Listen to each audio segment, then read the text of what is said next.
Hello, everybody. How's everybody doing today? Pretty good, I hope.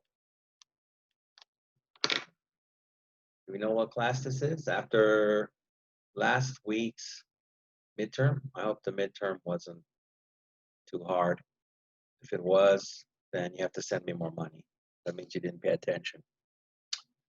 Okay, so again, I always ask you guys when I'm in school with you. So this is Literature of the West, scheduled for August. Looking at my calendar, 10th, August 10th. Okay. That's what this is scheduled for. That's when you'll get it, and you'll start going over it. Does anybody, if you're following the syllabus, the subject today, our author is Mark Twain.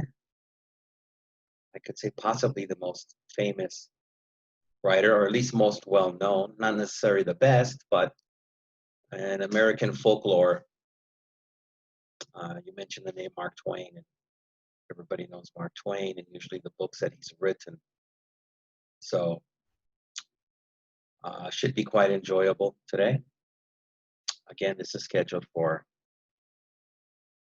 August the 10th, okay? Which should be AKA our 6th week. So that's the way that goes. And again, I hope the midterm was good enough for you. If you want it harder for the final, let me know, and I'll make the final even harder, which I know will make everybody happy, right? Okay, so you want to get into this material? Okay, let's do it.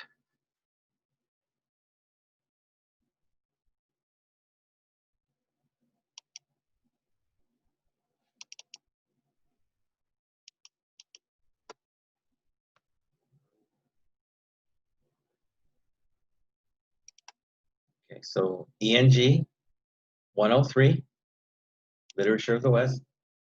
Look at the bottom, it says week 6, but I've already given you the date twice. That's what's more important, this order. Might have to minimize my face out if I cover any reading, and I'm sure nobody will be sad not to see my face. Oh, it's gone already. What can I do? All right. Okay, so Mark Twain, again in English, even if we put the last name first, we read the first name first. So Mark Twain, that is what's called, it's a French term we brought from France, nom de plume. Nom means a name in French, and plume means pen. So that was his pen name, and that was quite a popular thing in the last century and even before, where people wrote under a mysterious name for various reasons. But here's a question that might, since this information from Mark Twain will be on the final, there's a question that might be on there. Might. I don't know, if you pay me money, I'll let you know for sure. Samuel Langhorne Clemens. Okay. So if that question is on the final exam, hopefully I'll do it as my usual technique. The more you write of the name, the more points you get. If you write Sammy, you're not going to get any points. If you write Samuel, maybe 1. If you write Samuel Clemens, maybe 2, but don't forget his middle name. He was born in 1835, lived until 1910. I still was not born in 1910. Soon after. Yeah. He was a novelist, so he wrote novels. Short story writer, essayist, journalist, poet, and autobiographer. It's too bad I'm not in class, because I would ask the ladies, how many of you ladies like poetry, or men who write poetry? Poets. Probably most of you will say, or nah, I don't think so. I'd rather have a tough guy that drives a motorcycle with a patch over his eye and yells a lot. When I was, I didn't understand poets, but when I was in high school, there wasn't a lot of poets, but there were some girls that had their hearts touched by poetry. So the only poetry I knew at the time was Scooby-Doo and Scooby-Die. That chicken's too young to fry. That did not make me popular in poetry class. So as I normally say, without further ado, here we go. Known for his humor and stories of youthful adventure, Mark Twain introduced colloquial speech into American fiction and laid the foundation for the modern American novel with his best-selling book, Adventures of Huckleberry Finn. It's about as old school American as you can get. If you don't know the term colloquial, that means the accent and the words that a regional area uses. Okay? So most books at the time were written in the general big city, New York, LA, what have you. There was no LA at the time. Big city style. But he was the first one that said, hey, I'm going to have kids that are from the deep South that live in the poor part of the South, and we're going to hear some of the words that they use. And if I can try to capture the slang. So to try to, break this down further for my students, I had a conversation with Mr. Oakland, who I'm not sure if he's in my class this quarter. But I asked him one time, you're from the big city, Beijing. Can you tell, the man's speaking Chinese, but can you tell if he comes into your city by the way he speaks, if he's a country boy? He said, oh, yes, sure. So obviously, even in Mandarin, there are colloquial speech.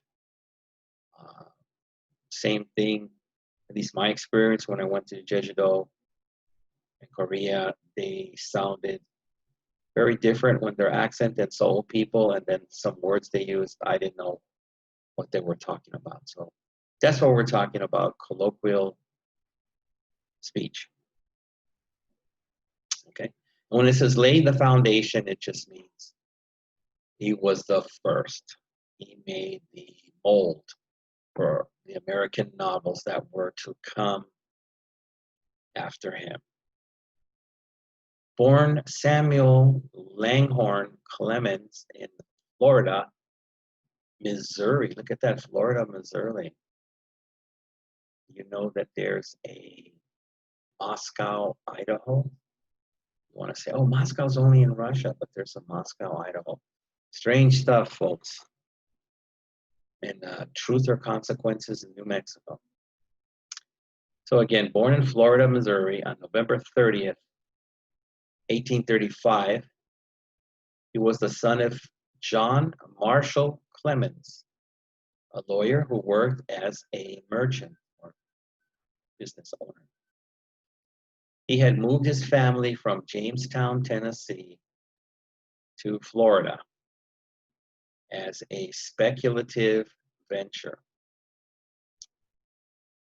So that means like chancy or take a chance on a business move that they moved from Tennessee to Florida, anticipating the town's growth into a major metropolis on the Salt River. So again, to further explain that, it was a slow-moving small town, the area where he moved, but he expected, it doesn't say here, but for whatever reasons, that it would grow into a major metropolis or big city on the Salt River. So A lot of opportunity there. That's the chance he took. It kind of reminds me years ago when I first started teaching in Koreatown. I had a young Korean guy, and he loved living in LA in Koreatown and partying and doing all the things he can do. But his father moved to Idaho, I guess Boise, capital. And it was a very small Korean community. And the father was doing it intelligently. He wanted to establish himself. He was a tailor, as the #1 tailor, as that city grew, as more Koreans came to it. Kind of like the original bulgogi restaurants in K-Town before all the American people discovered that good food. So as the city grew, it made more money. Unfortunately for my student, he was a young guy and knew that Boise, Idaho was boring. There wasn't a K-Town like K-Town here. Didn't have his buddies to hang out and drink beer. So for the young guy, it was a tough move. For the father, a pretty good chance. And that's, I guess, why Samuel Clemens, or Mark Twain's father, moved there. But by 1839, he had lost faith in Florida's future promise and moved his family to the Mississippi River town of Hannibal, Missouri, where Samuel spent most of his boyhood. Okay, so there you go. He grew up in the South. Hannibal seems to be a very big city. So that's probably where he got his inspiration for Huckleberry Finn. Samuel attended school until he was about 12 when his father died. So he was a young boy when his father passed away. It was necessary that each child in the family contribute to the family income. So Samuel was apprenticed to a local printer named Ament, who provided his board and clothing as wages. So he got to live with this fellow. I guess he had some kind of a bed, free clothing, but no pay. But he was learning the printing process or printing business. Meanwhile, his older brother Orion was working as a printer. When he saved up money to buy a small newspaper in Hannibal in 1850, Samuel left his apprenticeship to work with his brother on the paper, the Hannibal Journal. So that was good experience for him and safe working with his brother.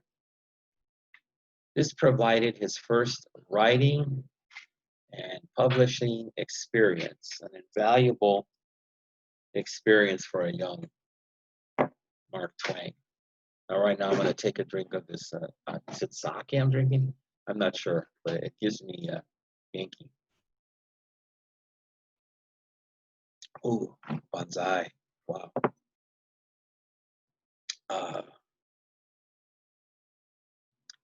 He worked with his brother until 1853, when he grew weary means very tired, of the limitations of Hannibal and set out for the big city. So I was correct. Hannibal was a small town, not a big city. And again, like my ex-student, young men love the big city. And they want the challenge and excitement of the big city. Twain, telling his family he was headed for St. Louis, the young man, he was not yet 18, ended up in New York City, where the World's Fair was taking place. He found work as a printer, but after a short time moved on to Philadelphia, where he worked briefly before heading west. He wound up in Keokuk, Iowa. And you're saying, what kind of a spelling? K? Okay, it's a Native American or Indian word. Just like, if you didn't know, Milwaukee is not an English name, even though it's the name of a big city in Wisconsin. There's many places. I have a condo in Seattle, and it's in a place called Tukwila. That's a northeastern Indian name meaning land of waters, or many water. So he wound up in Keokuk, Iowa, where Orion had landed and remained there until the winter of 1856 through 57, when he headed south, determined to go to Brazil. So Mark Twain wanted to go everywhere. West, South America, Central America. He wanted to go many places. After he toured the East, he made it as far as New Orleans, where his dreams of South American travel were eclipsed by another sort of adventure when he took a job as a riverboat pilot in the Mississippi. So eclipsed, you know the term eclipse? That's when, the moon comes in front of the sun and blocks the sun? Well, I'd like to know how to say eclipse in Korean. That would be pretty cool. Or Chinese. But here, they're using it as a metaphor, and it said something eclipsed it. His dreams of South America were eclipsed with another sort of adventure in Mississippi. So that adventure kind of covered it like the moon covering the sun. Okay, and that brings us to the bottom of the first long page.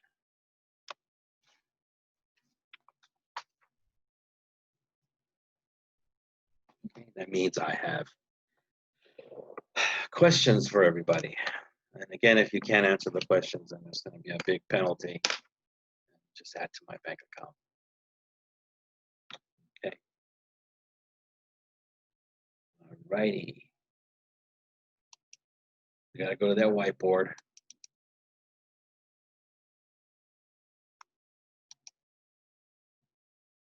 Question 1.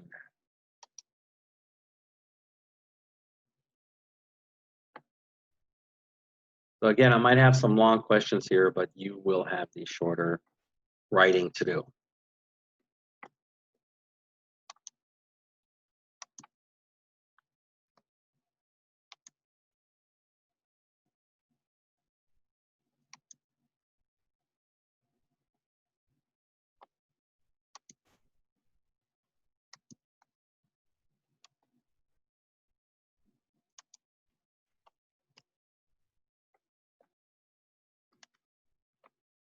Okay, what did Mark Twain introduce into American fiction?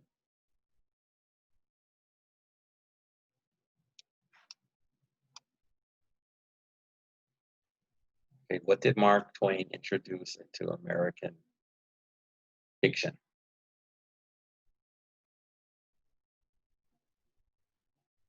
Okay, you ready for 2? Okie dokie. And I'm not speaking Japanese. That's English.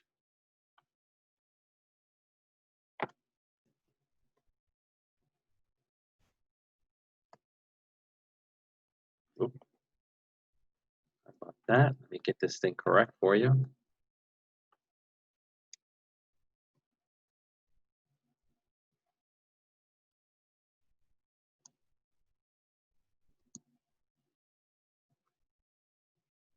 Get my spelling down here. Okay, number 2, or número 2. What was Mark Twain's real name?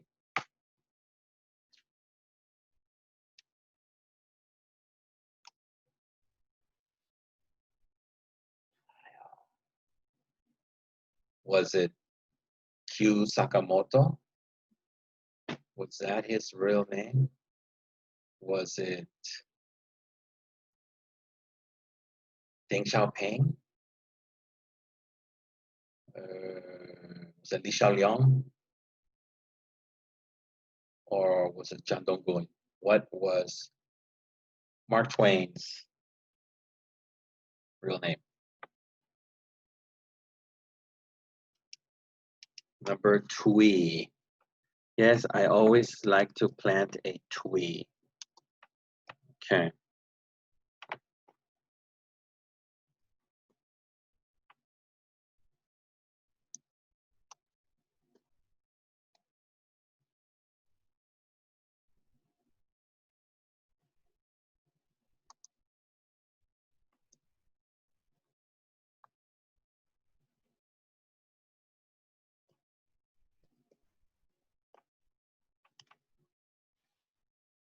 What kind of job did he take in Mississippi? Okay, can we remember that? Can we guess about that? Love stretching these sentences out, don't I? Okay. All right, so what kind of job did he take? Was he a bus driver? I think Inky told me. I think he was a male stripper. I don't think so. Or number three, did he become a parking attendant, giving tickets for people whose meter has expired, even though cars were not invented at the time? All right. So I shall give you a few to answer those. Let me do my marking.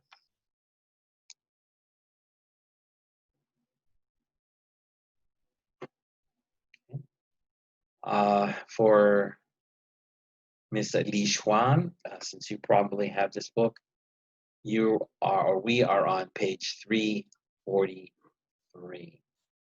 343. How you say in the Chinese? Tui for tui. Okay, thank you. So I made my markings. It was a long pager. In this book, I have to shorten them up a lot, but they're long, so they're chopped.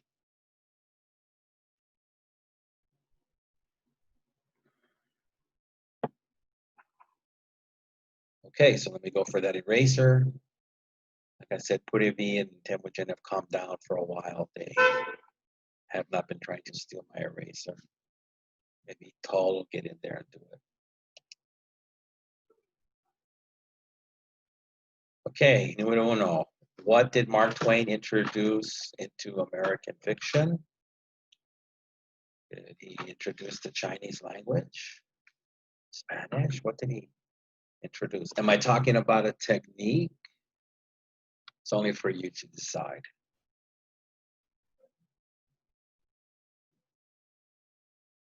Number two, what was Mark Twain's real name? Again, I'm giving you the list. Deng Xiaoping, Li Xiaoliang, Q Sakamoto, or John Dongguan. That's the four you got to choose from.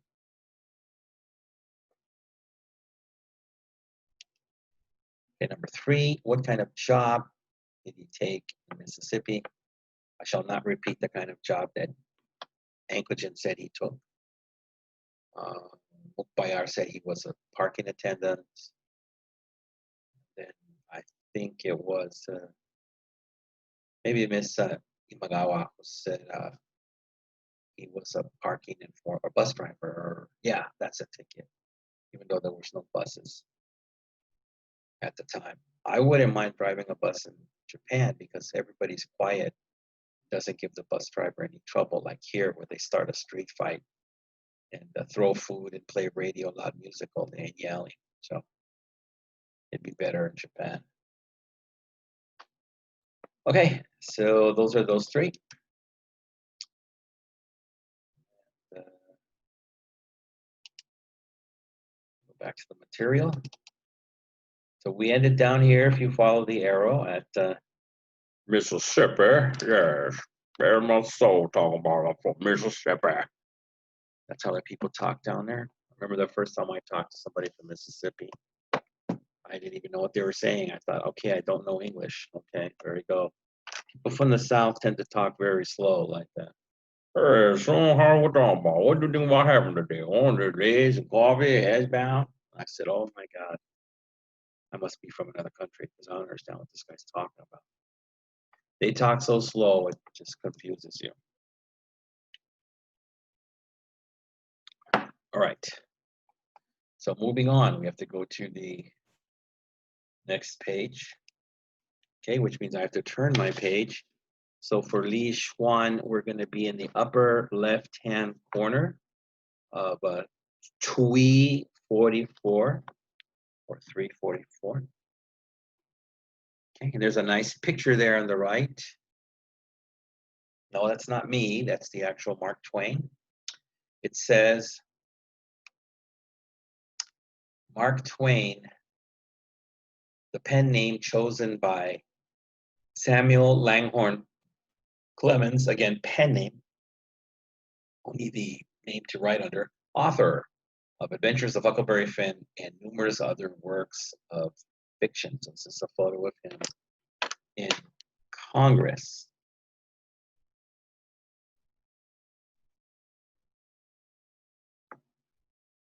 Okay, so I'll have to go back to the reading again. Upper left-hand corner of 344. He remained at his post from 1857 to 1861, when the Civil War effectively put an end to riverboat travel. So remember that the Civil War put an end to riverboat travel. His boat was put into service by the Confederate Army and sent up the river. We did last quarter some U.S. history, so if I was there, I'd ask you, the Confederate Army, was that the South or the North? If you didn't remember, you're going to have to pay the penalty. More money for me. But since he signed up in Mississippi, which is in the South, excuse me, I need more sake today. That's going to give you the hint. Anyway, he sympathized with the South at this time and decided to head to Hannibal, Missouri to join the Confederates. There you go. So when you sympathize with someone, you kind of understand their situation. And some people feel sorry for them, or some people want to help them. I guess he wanted to help the South. He enlisted, which means he signed up for the Army, but was discouraged by the conditions and resigned after 2 weeks. I didn't know you could resign from the Army. I know you could get kicked out if you did bad things, but I've never heard that you could resign. Maybe that was what they could do at that time. So, interesting. Orion, who remember is his older brother, was a Union abolitionist, had been appointed secretary of the new territory of Nevada, so Samuel decided to travel west with him. An abolitionist is a person who's against, works against slavery. Okay, so obviously he was on the blue side, on the Union side, and after Mark Twain resigned, he joined him in the new territory of Nevada, which we purchased from Mexico. So Samuel decided to travel west with him, Mula Mula. Roughing It, the name of the book, tells the story of the brothers' travels and what they found when they arrived in Virginia City. It was while living there on February 3rd, 1863, that Samuel adopted the pseudonym by which he would always, the world would always know him, Mark Twain. Again, pseudonym is another meaning for nom de plume or pen name. Mark Twain was actually a riverboat call, meaning by. Now we'll have to stop here. We're at the bottom of this little page, and I actually have a question for you. Here, is everybody happy about that? You want some more questions, Alex? Oh, you do? 20 more? Okay, brother. I'm going to try. Just for you, right? Because, you know, I'm kind to my students. Not cheating. Right?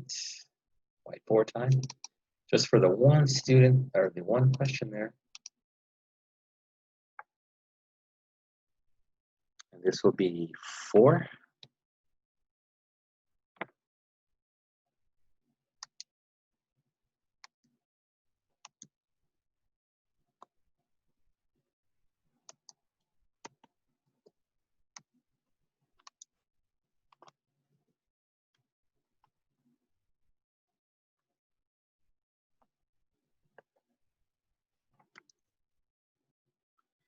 Four.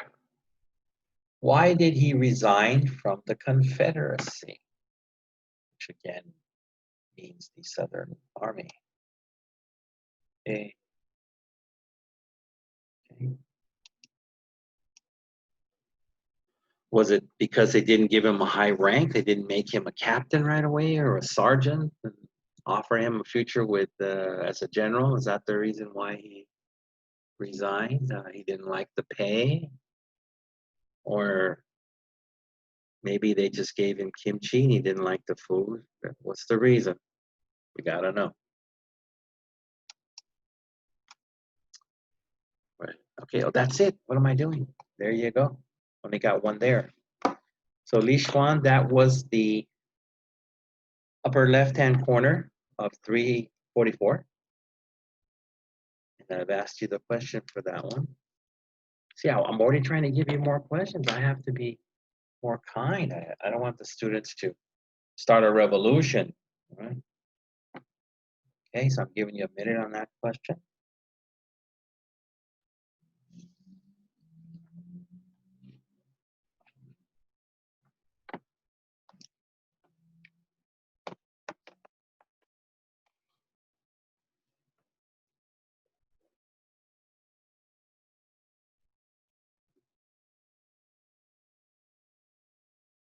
Okie dokie, so let me erase 4 again.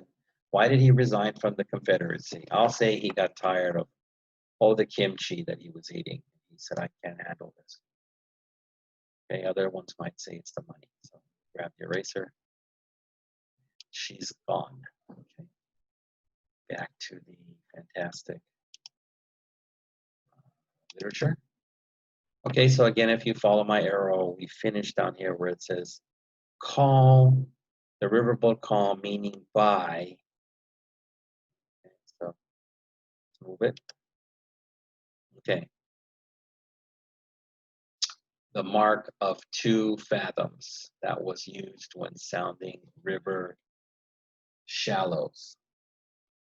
So that's where I got the name Mark Twain. I don't know why I'm not a nautical person, a Navy person, but when you start going under the surface of the sea, they don't mark it by feet, they mark it by fathoms, and I'm not quite sure the exact measurement of 1 fathom, if it's the equivalent to 1 foot or what have you. If anybody was in the Navy of your country, please let me know.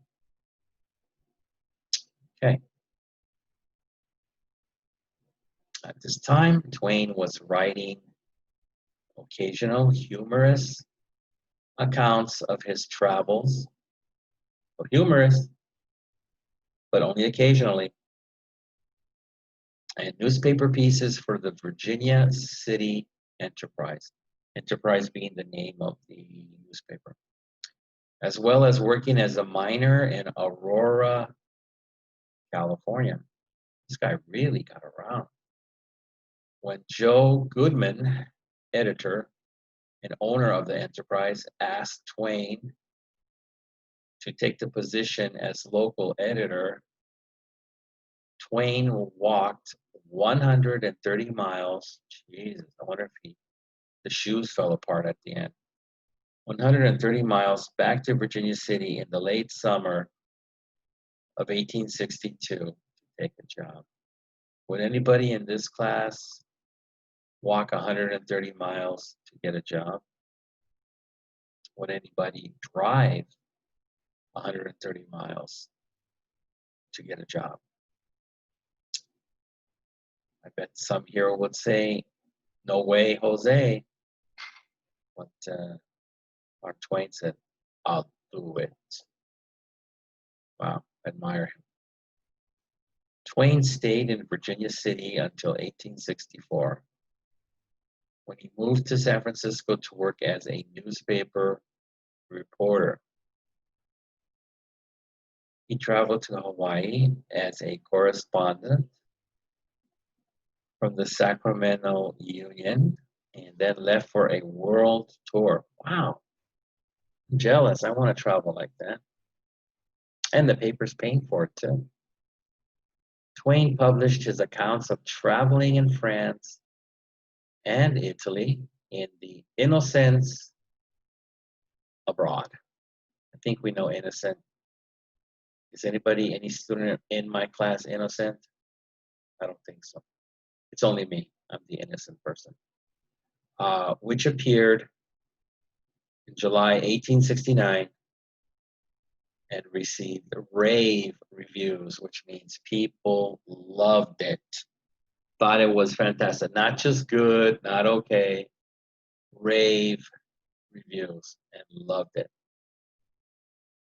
By the end of 3 years, the book had sold nearly 100,000 copies. 100,000 copies. And there was no Kinko's at that time. How did they make so many books, right? Did they even have a printing press? Ooh, okay, Twain's success allowed him the financial security necessary to marry. Do young people now in the United States try to make sure they have financial security before they marry? It's very important to do that, but most don't because they fall into deep love with each other and can't wait to live together, right? Young Peel, is that correct? With your AKA bodyguard? But it's very smart to do. Most, I don't know if it's number one reason, maybe it's number two reason why people divorce in the US is money matters, money issues. The guy loses his job, loses his money, looks to his wife, says, but you love me, right? And she said, well, not without the money. And then they get divorced. On February 2nd, 1870, he, Twain, married Olivia Langdon. Oh, my heart stopped beating. And the couple moved to Buffalo, New York, where Olivia's father had bought them a house. Now, that's a nice start for the father-in-law to say, here, I bought you guys a house. You don't have to get a mortgage, pay homeowners insurance and property tax. Wow, right off the bat, you're saving money. Their first year of married life was a difficult one, however. Their first baby, Langdon Clemens, was born in November 1870, but he was never a strong child. The family moved to Hartford, Connecticut in 1871, and in 1872, the baby died. How sad. So the baby lived to be maybe 2 years old. Ah, so sad, baby. See, I'm sad. I don't even have any kids. I don't have, but it's a sad thing to lose a baby. Twain continued to lecture, travel, and write. Roughing It appeared in 1872, and later that year, a daughter, Susie, was born. The family traveled back and forth between England and the United States several times. And I understand I've had some students during the years that did that, back and forth from Korea and here. Very interesting to do that. I'm living in the US, I go back to Korea, I have to go back to the US, go back to Korea. Interesting. In the fall of 1874, and that I just want to let you know I'm at the bottom of the page. Twain moved his family into a new house in Hartford. Don't forget that's in Connecticut, East Coast. The home they would stay in for 17 years. That's a pretty good chunk of time. In Hartford, they entertained almost constantly, hosting other writers such as Harriet Beecher Stowe and foreign visitors of all sorts, including Rudyard Kipling. I think he wrote the Jungle Book. He's a famous guy. The Clemenses spent their summers at Quarry Farm. Quarry is the name of the owner of the farm. The country home of Mrs. Clemens' sister. And they're not telling us her name. I guess they're keeping it tired or keeping it away from us. Twain had a study there and accomplished much of his writing in the summer. So basically what a study is a place where it can be quiet and usually the person can write or read and do their creative exercise. Okay. Now to the very last bottom of what would be the right side, the long right side of page 344.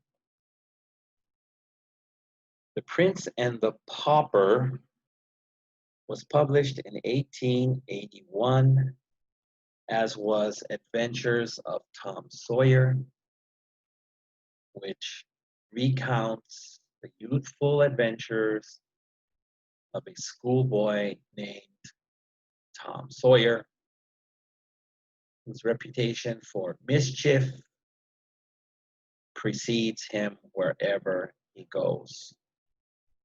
Okay, so just a few there. Recounts means, basically just means say again. So you're telling the stories of youthful adventures. Reputation is something you earn.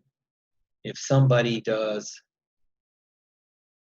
bad things to a lot of their friends, I don't know, steals money from them or destroys their property or does bad things, they will get a bad reputation.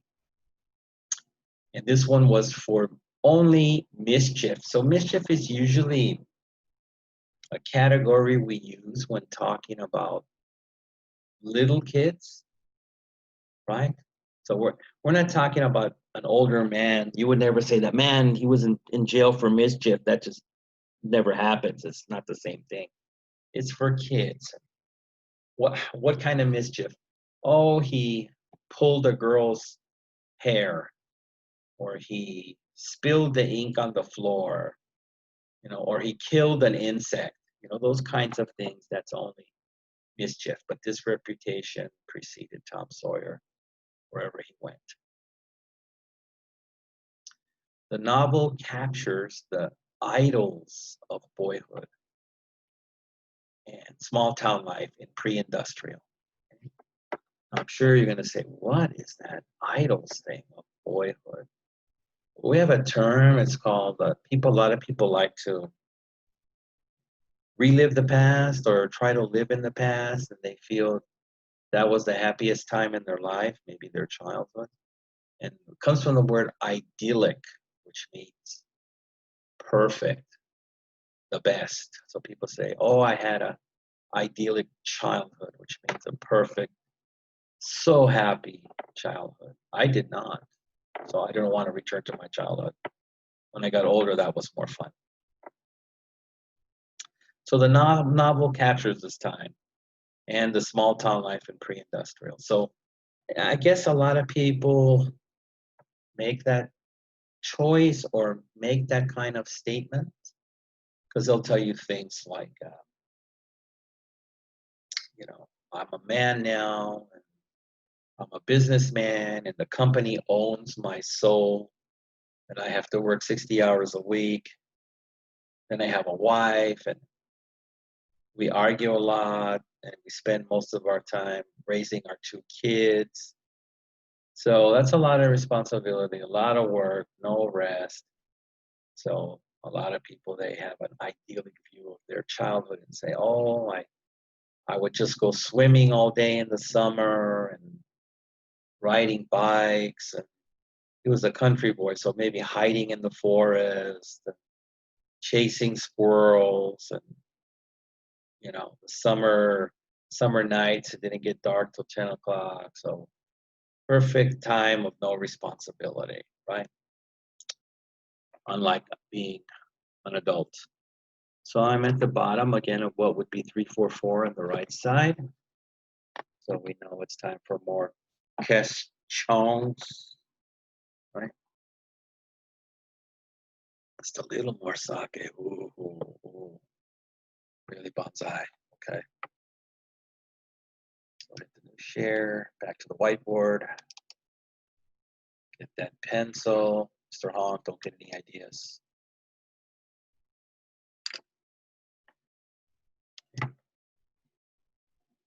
Did I get the pencil? What's going on here? Okay, there we go. I'm getting, I think, the piece of chalk instead. What's going on? All right, 5.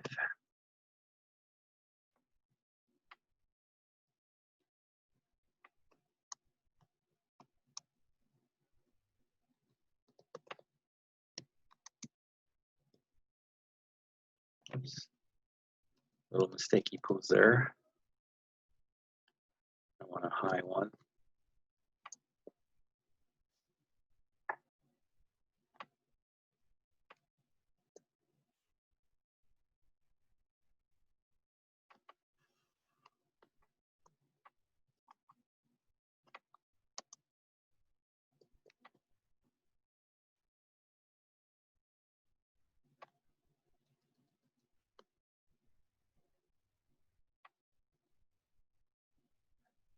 Am I spelling this correctly?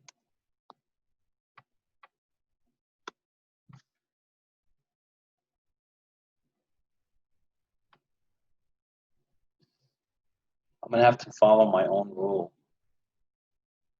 Okay, ROAD. I'm slipping here.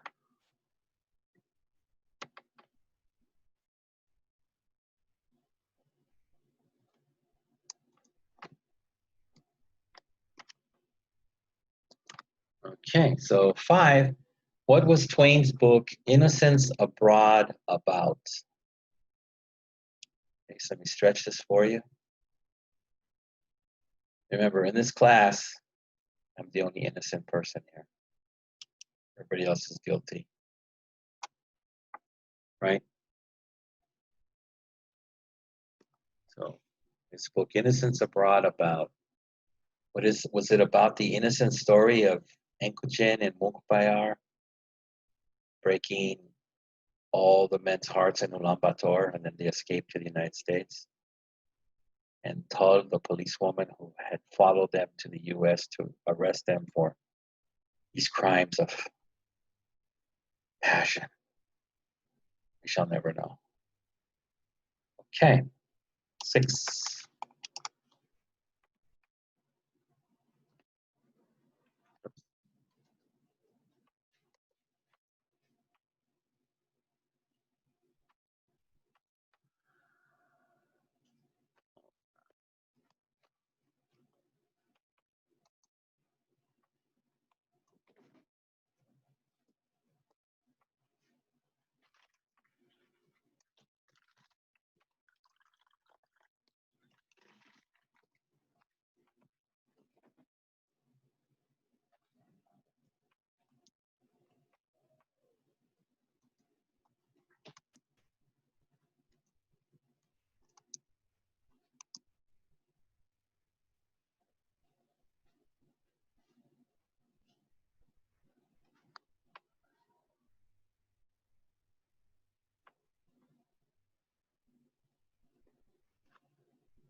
go.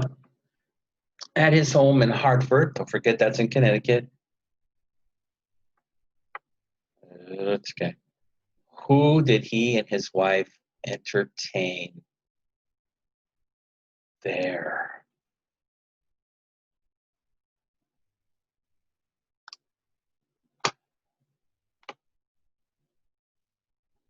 Did they entertain Michael Jackson? Did they entertain, because this was a long time ago, Andre Guillaume? Did they entertain Chiba Shinichi or Mao Zedong? Who did they entertain at their home in Hartford, Connecticut? So let me jump to the last question for this page, number 7.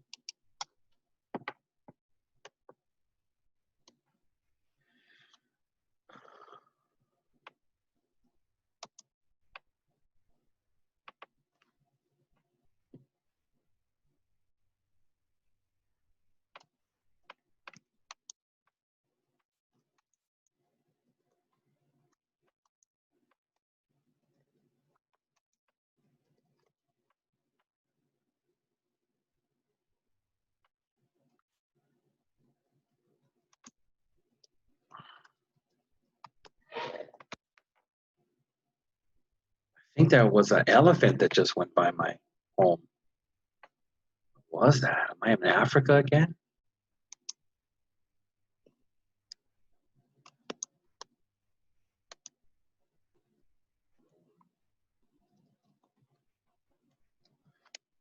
Okie dokie. So for the last question on the right side of page 345, Yishuan, that's $20. In 1881, his most famous book was published. What was it called?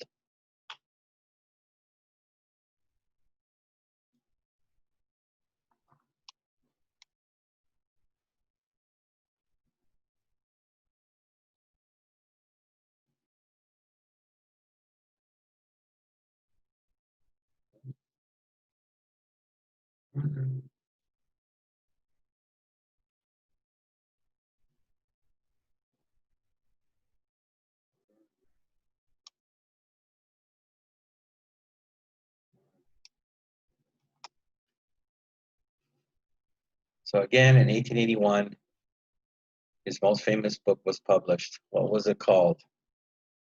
Was it called Winnie the Pooh? Was it called Charlotte's Web? Was it called Shut Up and Give Me My Money? What was the name of the book? Okay, so I'll give you a few on those. Let me mark off that I asked you these questions. And the page.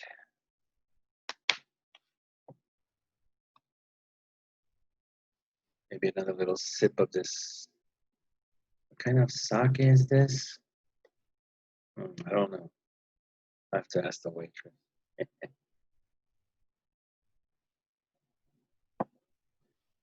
Okay, let me get the eraser.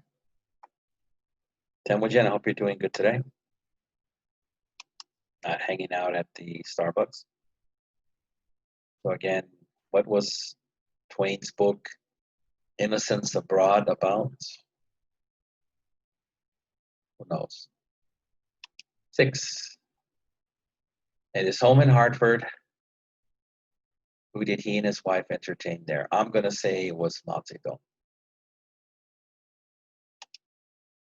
7, in 1881, his most famous book was published. What was it called? I think it was called Shut Up and Give Me Your Money. That's what it was called. Okay, ready to go back. So you're not even having to see my face today. Isn't that exciting? Don't worry about you. I don't want to scare you. Okay, let me get the book back so I can match the pages on the screen. Don't want to jump forward, get out of place. So we ended on the word here, pre-industrial. Moving to the next page. So Vishwan, we will be on the left-hand side of 345, right here.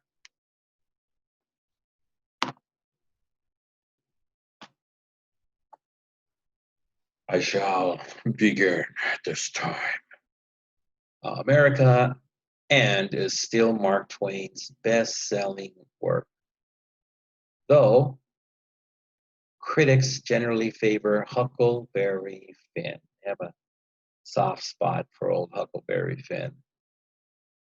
Life on the Mississippi is the title of another book, appeared in 1883. Huckleberry Finn, which was intended as a sequel to Tom Sawyer, appeared in 1884 and became famous for its artful exploration of racial tensions. So now, if we hear the word racial tensions, we think of violence, but then they're just saying that, okay, people did not get along. It wasn't too long after slavery, but he did it in an artful way of exploring the differences. Its unaffected portrayal of life through the eyes of children and its use of both black and white vernacular speech. Okay, this is where your vocabulary continues to grow. First of all, when it says the unaffected portrayal of life through the eyes of children, unaffected means untouched. We have a feeling here that children see things innocently and without prejudice or negative stereotypes taught to them, whereas adults see certain kinds of people and say, okay, there might be trouble, or this person might ask me for money, or that guy looks tough, or Ankogen looks dangerous, things like that. Right? Or I'm sorry, Pamela, I'm talking about Miss Titan, dangerous. And then vernacular is another word that we learned earlier, which was colloquial speech. So even when I was a kid, people would say, let's say a stranger came into town and he wanted to get to know the people in the city, so he would ask someone at the bar, what is the vernacular here? What is your slang, my good friend? How do you say this and that? So again, that's where we get things like a tomato on the West Coast, tomato on the East, potato, potato, and West Coast is herb, the H is silent, and East Coast is herb. So there's different kind of vernacular or colloquial speech. Although Twain's novels were quite successful, he never believed in himself as a novelist and felt more comfortable writing travel pieces. With all that traveling, it makes sense that he would write a lot of travel pieces. I think I read when I went to Hawaii one time. Yes, I've gone to Hawaii. Yeah, usually alone. And I read, they had in the book there what he wrote about Hawaii, and it was really quite interesting, So again, I will advise you, if you guys have the chance, maybe not now, because I think with the COVID, it's 2 weeks. What is it? Uh, self quarantine. So, but in the future, you should all go to Hawaii if you can. If you can go, like if you're a man, Mr. Hong or Les Temujin, you can't because Tall won't let you. But maybe Prithvi, go with a lady that you're in love with and take her to Hawaii. It hasn't happened for me yet. I've always gone single. Tried to find a lady and I couldn't. So I came back empty. So if you can, take the lovely lady you're with and take her to Hawaii and maybe she'll be kind to you back. Who knows? If not, then you can just swim back to LA. Okay? Twain's later years were difficult.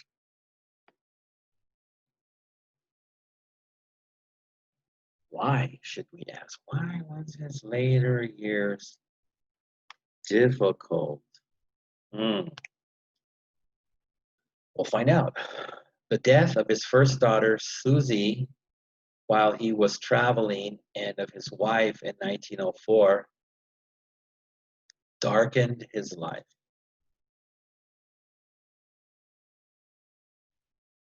That's pretty sad. In addition, Twain, throughout his life, had found money-making schemes or money-making plans that maybe are not good or well thought out, hard to resist. So, and the immense commercial success he found early in his career made him vulnerable, which means weak, to all those who proposed such schemes. This happens a lot for sports players, modern sports players, actors, actresses, especially like here, like him, if they found success early and made a lot of money, but then later, bad things happened. The wife died, the daughter died. No more success for a few years or more than a few years. You start needing that high level of income that you used to have. So when any kind of crazy guy comes around and says, hey, I've got this plan, we can make money, give me some money and then we'll invest it or whatever, it's hard to resist because you as a famous person were used to that kind of lifestyle. So I'll give you an example. Let's say Michael Jackson was the #1 pop star in the 80s. And then the beginning of the 90s, he had a couple of lawsuits from a couple of kids that accused him of some things. And his business kind of went down. He didn't have any hits. So he wasn't getting that huge income that he was before, but the people that lived with him, and I saw it on a documentary, he would not stop spending the way he used to spend. So let's say if Michael Jackson was making $25 million a year, then it's cool if he's spending $15 million a year on whatever. And in the video, I saw him, and he'd go into a store, and he just didn't buy one thing he liked. He bought 3 of them, 4 of them. So imagine later when he's not making $25 million a year, maybe he's making $5 million a year somehow, maybe through residuals, but yet he's still spending $15 million a year. Now he's owing $10 million a year. So someone comes up and says, hey, let's do this for money. They jump. That's why when he died, he was guaranteed all this money to do the concerts that he was going to do to get out of, because at that time he was in bankruptcy. Okay? So not an uncommon situation with famous folks. And it gets worse. By the 1890s, Twain had lost most of his wealth in failed financial speculation, which means, hey, when you speculate on something, you say, this is going to be a success, that's going to be a success. But there's no guarantee. So many times these things fail. And in the downturn of his own publishing firm, so he also lost his publishing firm, which he made money from. He and his family lived abroad in order to live more cheaply and closed their house in Hartford. They moved to Europe in a more cheaper area than the expensive area of Hartford, Connecticut, which has always kind of been, as they say, upper crust. Twain also decided during this period to launch or start a world lecture tour as a means of recovering financially. Yes, another means of gaining money. For example, a lot of times people that say that they're famous for a TV show for 3-4 years, like, you guys probably don't remember Beverly Hills 90210. Maybe some remember Gossip Girl. So they're hot and heavy, these shows, and popular for 3, 4, 5 years. And then they get canceled. And then most of the actors can't find steady work for years. And they're used to that big money. So a lot of times what they do to get some kind of income, like Mark Twain did here with a lecture tour, because there was no TV at the time and no radio, they'll start coming on all kinds of game shows because they'll get a steady check.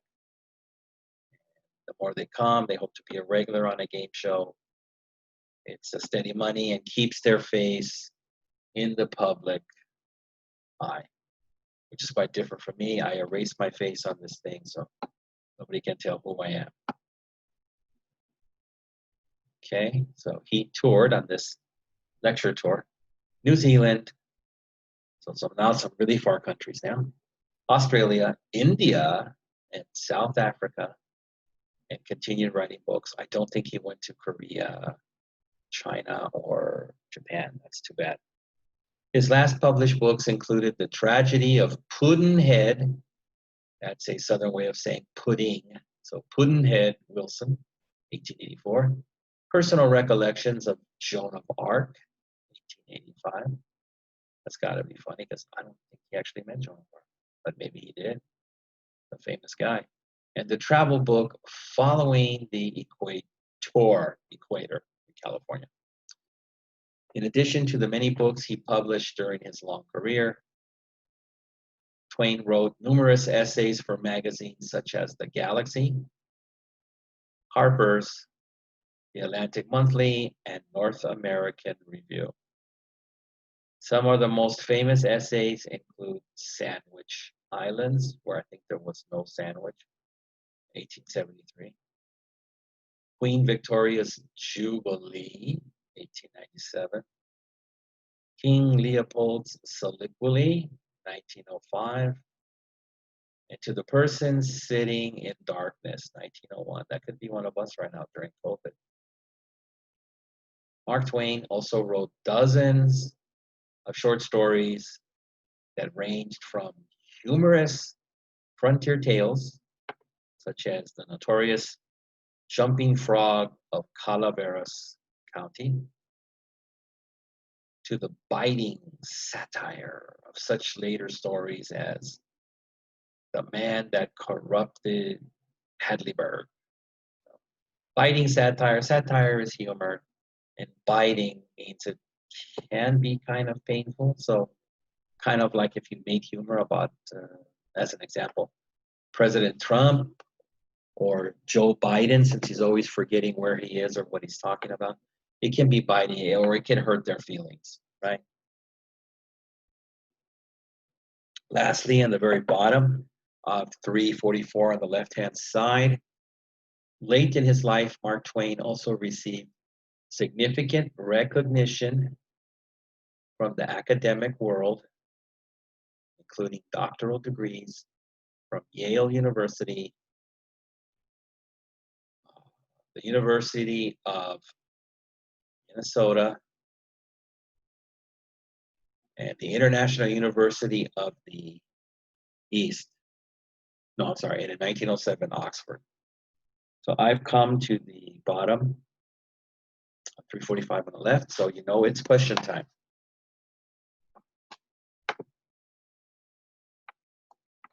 So let me go back up here.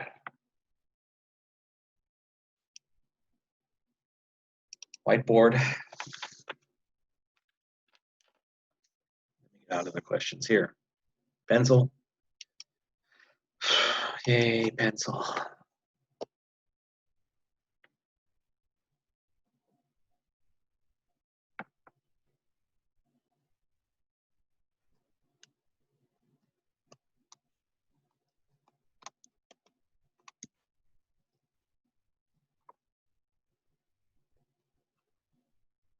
What does this book capture? Again, somebody like Temujin's going to say, what are you talking about? What's the name of the book? Why are you confusing me? I don't know what's going on. Well, 8 is connected to 7. So I'll repeat 7 again. If you didn't write it down, you were doing the Candy Crush. 7 was in 1881. His most famous book was published. What was its name? So once you get the name there, then you can do 8, which is what does this book capture? I could use a different word than capture, different verb, but if you find capture, you'll find the answer. See how kind I am? Just please keep the money coming to my email and we'll be okay. The next one, number 9.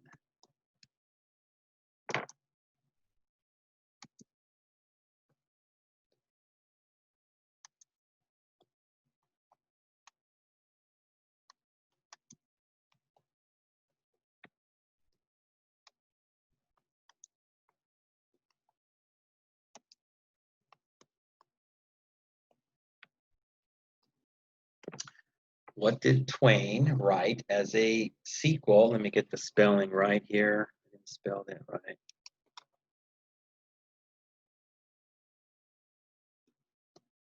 Okay, yata. Okay. What did Twain write as a sequel to Tom Sawyer? Okay. What was the name of the book? And the sequel is what comes after.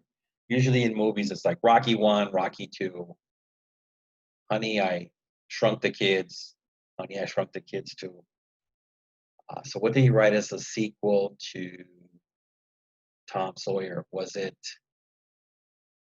Tom Sawyer 2? Was it Temujin Sawyer?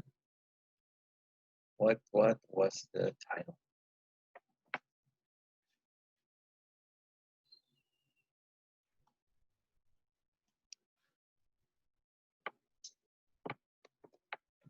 Ten.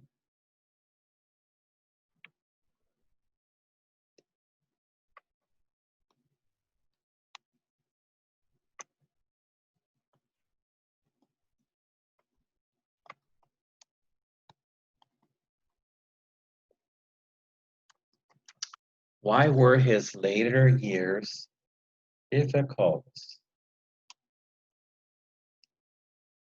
Was it because he had too many wives? I'll have to ask Alex if 8 wives is too many. Maybe 7 is good. Did he have a gambling problem? Was he addicted to drugs or chocolate? Why were his later years difficult? Only Lesak knows the answer. Rafael? Okay, let me give you a bit to answer those 3. Let me make my markings. I asked you these questions.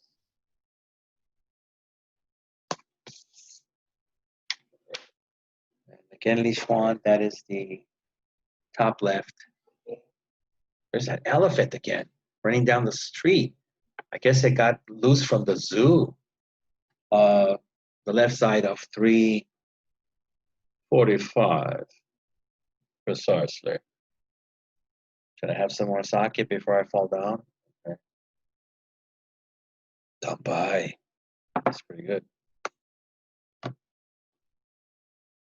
Okay, get the eraser. 8. What does this book capture? Does it capture a lion or a tiger?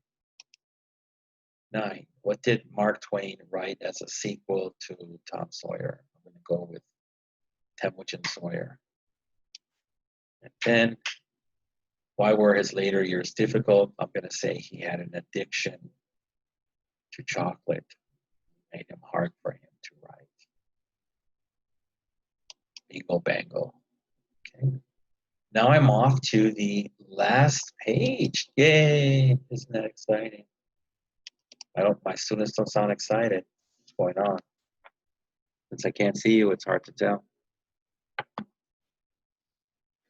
Okay, let me match pages here. We ended here in the 1907 Oxford. Move over. And this is our last page right here. Maybe almost a quarter of a page, so very short. Oh my gosh, I'm gonna cry. But here we go. University. That was Oxford University that gave him a honorary doctorate. His final trip across the Atlantic to receive his doctorate from Oxford was a joyous one. That's nice.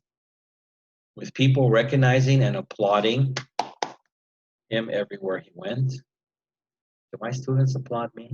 No, only when I say, you can go home 3 hours early. Then they, oh yeah, Deidre, we love you. Twain lived the last part of his life at Stormfield, his home in Reading, Connecticut, where he continued to write and enjoy the company of friends and family.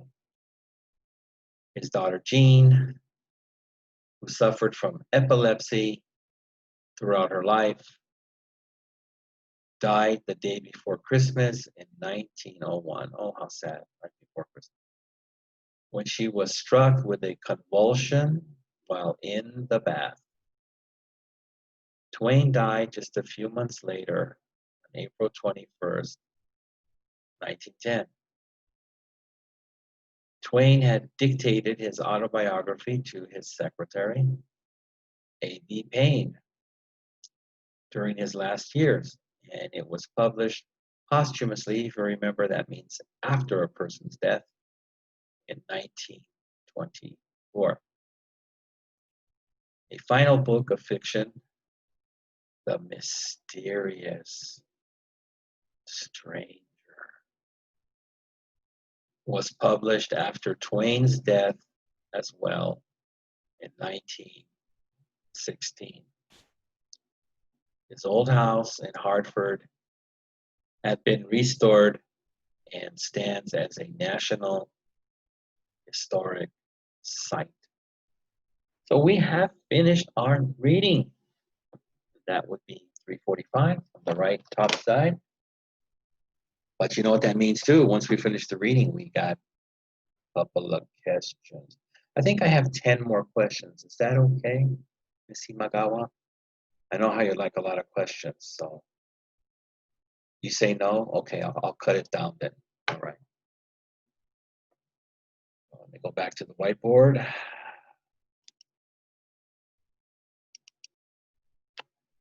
Let me grab that pencil before Peter pressing steal my pencil. He stayed quiet for the whole class, so he's trying to trick me.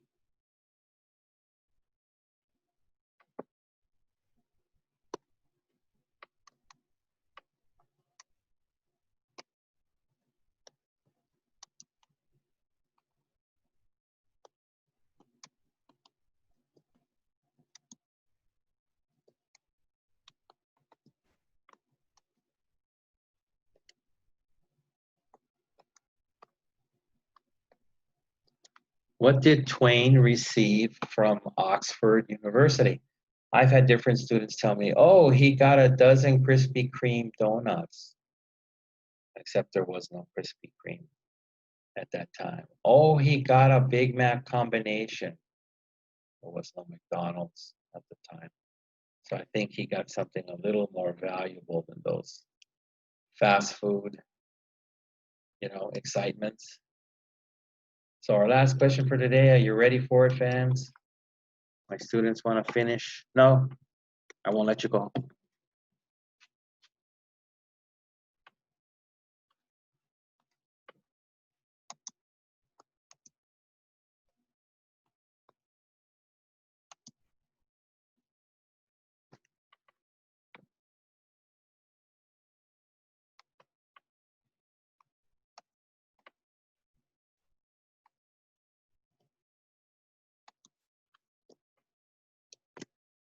Last question for August the 10th, 6th week. Who did Twain dictate his biography to? Was it his mother, his sister, his secret, mysterious stranger lover? Who did Twain dictate his biography to? So give you a few to answer those two. Let me make my final markings for the day before I finish up here. Because you know I'm drinking sake, so I'm doing the class from the izakaya in Ibaraki. Okay, that's where I'm at, Ibaraki. I was in Gifu yesterday, but I made it over here to Ibaraki. I'm gonna go to Hokkaido tomorrow. I have to be with the Ainu people. Okay, 11. As I get the eraser, where is that thing? Mr. Holmes hiding it. Let me see. There we go. 11. What did Twain receive from Oxford University? It was not a dozen Krispy Kreme donuts, not a Big Mac combo, or not a bento box. Okay, so let me know what you think you received. And for the last question of this week, oh my gosh, the excitement, the happiness. Who did Twain dictate, which means he talked, the other person wrote his biography to? Our top three is his mother or father, his sister or brother, or his mysterious lover. So, who did Twain dictate his biography to? Okay, that's done. I can hit the stop sharing. And good luck, and I shall see you next week. Thank you.